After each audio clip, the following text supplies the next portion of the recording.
Welcome to Flip TV News. My name is Victor Ajayi. First, the headlines. Ebonyi government threatens to sack striking workers. Efcc secures largest assets recovery. Now on the news in full. Ebonyi government threatens to sack striking workers less than 24 hours into the ongoing strike action embarked upon by workers in some states over the non-implementation of the new national minimum wage. Ebonyi State Governor Francis Nwifuru has threatened to replace any worker who fails to return to work. On Sunday, the chairman of the Nigerian Labour Congress in Ebonyi State, Professor Ogugwo Egwu, expressed displeasure over the perceived lackadaisical attitude of the governor towards the plight of workers, describing the condition of civil servants in the state as worrisome. Nwifuru, speaking during a live broadcast at his office in Government House, Centenary City, Abakaliki on Monday, warned that salaries will be withheld and striking workers will be replaced if they fail to report to work within the next 72 hours. The visibly angry governor criticized the ongoing strike and the leadership of the NLC in the state, maintaining that he had fulfilled his obligations to the workers. He said, "If you don't go to work, not only that I will not pay you a salary, I will replace you within 72 hours in your office. If I don't see you in your office, as far as I am not guilty, I am not owing you. I am paying you what is supposed to be paid. And according to the agreement and constitution, I am not owing you. If you don't go to work within 72 hours, I will replace you. I have called the chairman of the Civil Service Commission. I have directed all the commissioners to go to their offices.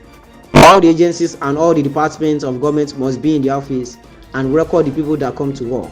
Those are the people I will pay through table payment by the number of days you attend to your duty in your office. If you do not want to come to work, you will forget about state government." Efcc secures largest asset recovery. The Economic and Financial Crimes Commission has reviewed the recovery of an estate in the local Goma district of Abuja, measuring 150,500 square meters and containing 753 units of duplexes and other apartments. The commission described this as its single largest asset recovery since its inception in 2003. The estate rests on plot 109 cadastral zone CO9 of the district, was forfeited in a ruling on Monday, December 2, 2024 by Justice Jude Onwebuzie, according to a statement issued via the commission's Twitter handle on Monday. The forfeiture of the property to the federal government by a former top brass of the government was pursuant to EFCC's mandate and policy directive of ensuring that the corrupt and fraudulent do not enjoy the proceeds of their unlawful activities, the statement noted, saying the commission relied on Section 17 of the Advanced Fee Fraud and Other Fraud-Related Offences Act No. 14/2006 and Section 44 subsection 2B of the Constitution of the 1999 Constitution of the Federal Republic of Nigeria to push its case. Justice Onwebuzie stated that he said ex-government officials had not shown cause to as why we should not lose the property, which has been reasonably suspected to have been acquired with proceeds of unlawful activities. The property is thereby finally forfeited to the federal government.